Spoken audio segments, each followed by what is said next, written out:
What's up, guys? What's going on? I'm Paul. This is Pauline Theology's daily devotional, man, and we're going to the book of Exodus. Today, we're in Exodus chapter 5, verse 17. Exodus chapter 5, verse 17. If you haven't read it yet, stop the tape, check it out, see what I say, come back, and we're going to answer some questions. If you've already read it, let me introduce myself just a little bit further. This is Trust in Jesus Ministries, and I'm here to help you to trust in Jesus more, to place your faith in him for the first time, if that's it, or just continually place everything and all things in his hand, because he is the only one trustworthy enough to have it in them.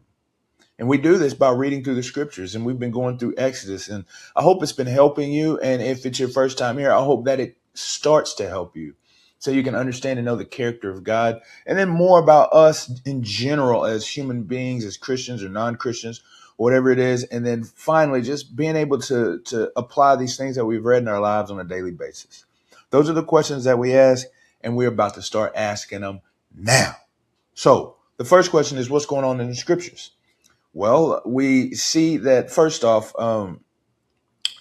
they go to Pharaoh. Well, this is a huge thing to start out with because there's so much going on. But the leaders of the Hebrews went to Pharaoh and was complaining, and Pharaoh, he's like, nah, he's like, you're just lazy. That's what he says. He says, you're just lazy talking about going and sacrificing to Yahweh. Man, he's like, I don't want to hear none of that. And so he doubles the workload on them. He increases it and then makes them maintain the same amount of work that they're supposed to do. So the oppression is continuing because Pharaoh says the only God that you're going to know is me. And then they go back and they're talking about they're his servants and all this stuff, trying to accommodate him and place themselves under his reign, because previously they said and dedicated themselves to place themselves under Yahweh's reign. When it says that they bowed down, they worshiped him. And so we have here Pharaoh saying that they're lazy because they want to serve their God. What does this say about God? Well, this was a difficult one to think about. What does it say about God? Because there's not much mentioned about God. Yet, I will say that he is worthy to be praised. He is worthy to be worshiped despite the affliction and the persecution and the suffering that occurs when we proclaim his name. And we can see that here. He is worthy of that. He is definitely worthy of that. But more clearly seen here is, what does it say about man? It says, as Christians, we will suffer for the worship of Yahweh. Right now, they're being name called lazy, man. They're suffering oppression, and more duty and work is being placed on them because of their desire to go sacrifice to God, to Yahweh in the wilderness. This is what is happening. And this is what continues to happen. Suffering will occur. Persecution will happen. It is a difficulty to serve Yahweh. It's infinitely worth it, though. That's what the first thing was. I had to start out with infinitely worth it, because why would you want to suffer if it's not worth it? But this is. Joy comes from Yahweh.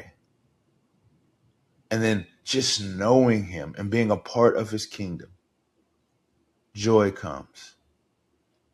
So how do we apply these truths to our lives? Is when you hit that moment, when you feel like you can't go no more, when you feel the burden and the weight of the oppression of the people around you because of the sake and the name of Christ. Continue on, my friend.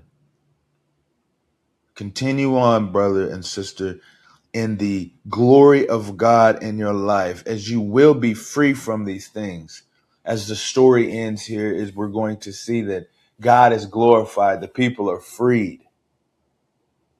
And so in our lives, as Jesus says it, place his yoke upon you. Place his yoke upon you. His burden is easy and light. It's because he is the one that will guide you. You may have to go through some stuff, man. Yokes are hard regardless, right? Work is required regardless. But when we are yoked to Christ, we find that we have a good master, one who loves and cares and treats us the greatest. I appreciate you guys for listening, and I'll see you in the next episode.